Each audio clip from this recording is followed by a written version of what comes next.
Another dangerous way that you can use a pointer is by creating a pointer and assigning it to the address of some variable, so far so good, but then after a while this variable, whatever it may be pointing to, gets destroyed or becomes invalid or something like that, the details of which we'll see a little bit later. For now, just take my word that it is possible to have a pointer to a certain variable which after a while this variable can be destroyed, can be erased from memory, like when a variable gets destroyed when a function finishes and stuff like that. We'll see a little bit about that later. So in such a theoretical case where my pointer was peacefully pointing to the address of some variable, but then for one reason or another this variable disappeared, but my pointer didn't. So then what's the story with my pointer now? The variable which it was pointing to is no more existing. Well, here's the story. Your pointer is pretty much just as dangerous, and maybe even more dangerous, than a pointer that was created without assigning anything to it. The similarity is that both the pointer which you didn't assign anything to it and this pointer which is currently pointing to a variable that doesn't exist anymore, is that both of these pointers are pointing to an address or contain address data which is invalid. And so the next time that you will try to use this pointer, such as dereferencing it to get to the variable that theoretically it's pointing to, which it isn't anymore, and then maybe trying to do some stuff with that variable like assign it the number 6 or whatever, from this point forward your program will have undefined behavior again, the very dreaded situations we all are trying to avoid, because your pointer is no longer really pointing to any variable. There is nothing there because, as we said, the variable for some reason or another, like we'll see, got destroyed and doesn't live in that place in memory anymore. So your pointer is pointing to an invalid place in memory which contains probably a whole bunch of garbage that was left over from before.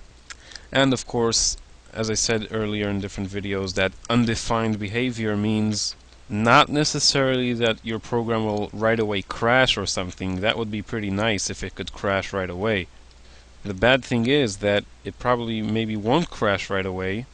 It will probably continue working as if everything is okay, and it might seem to be working okay when really we have a major problem over here of using a variable that doesn't really exist by means of a pointer that's pointing to some invalid place in memory. And it may take a long time for your program to finally show and prove the fact that something is terribly wrong. We have a bad pointer which is pointing to a bad place in memory.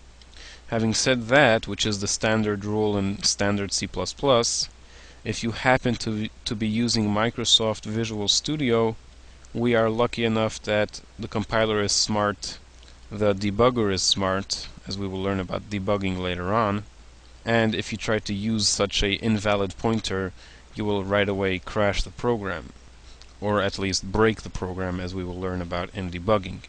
So here's what you can do about this pointer, which used to be pointing to some valid variable, but now it's no longer pointing to a valid variable because this variable was destroyed or whatever. If the variable that this pointer is pointing to gets destroyed, you should probably know about that. As we will see a little bit later, that a variable getting destroyed only happens in situations where you should probably know about it, like if a certain function returns and so all the local variables disappear, etc. You should probably know when a variable disappears. At that point, you would really like all the pointers which were pointing to that variable which now disappeared.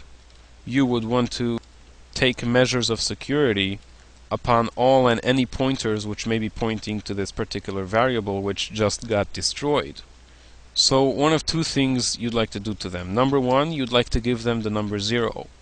Any variable which has a pointer pointing to it and now this variable got destroyed, make sure that the pointer that was pointing to it right away gets set to the number 0. So now your pointer will again be a null pointer, which has the advantage that from this point forward if you keep testing your pointers to see if they have something in it or not, like I've shown in an earlier video, then you could have a way of protecting yourself from potentially using a pointer which is no longer pointing to valid stuff. Another thing which you could do is, of course, to assign this pointer to some other variable which you may have, to which you might need a pointer to be pointing to it. So like if you happen to be pointing to variable x, but variable x was just destroyed, but it happens to be by coincidence that you need a pointer for variable y.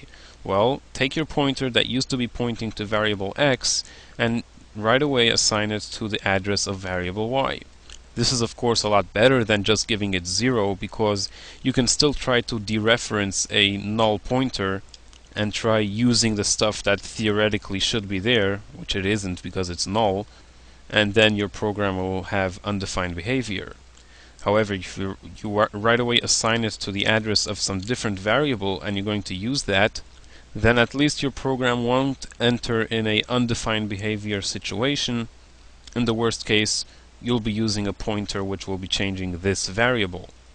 So the rule is, never ever leave a pointer that's not actually pointing to either the address of a variable or 0.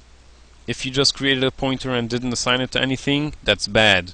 If you assigned it to something, but then that something got destroyed, that's bad. If you have a pointer and you assigned it to 0, that's a little bit better. Not the best, but it's already better. You have a way of testing your pointer to see if it's valid or not. But it still has the dangers of accidentally dereferencing it and using it, and from that point forward you will have undefined behavior. If you have a pointer that is pointing to the address of a variable and that variable still exists, that's of course the best case and obviously the most useful case, because how would a pointer be useful if it's not actually pointing to something that really exists? So you might want to try only keeping your pointers alive for as long as the variables they are pointing to will be alive. Which means you might want to try that if your variable is going to go out of scope, the pointer that's pointing to it will probably also at some point over there go out of scope. Or at least you'd like to try always check your pointers if they don't have 0 in them before using them. That's of course provided that you get into the habit of assigning 0 to your pointer whenever it's in a sort of invalid situation, that it's not pointing to any particular variable. Okay, now here is one way how you can have a pointer that is pointing to a variable that no longer exists. Actually, if you really want to prove to yourself that you know C++, hit the pause button on your player and think about it yourself. How can I have a pointer which is pointing to the address of a variable which somehow doesn't exist anymore? That variable went out of scope and got destroyed. How could we possibly have such a situation?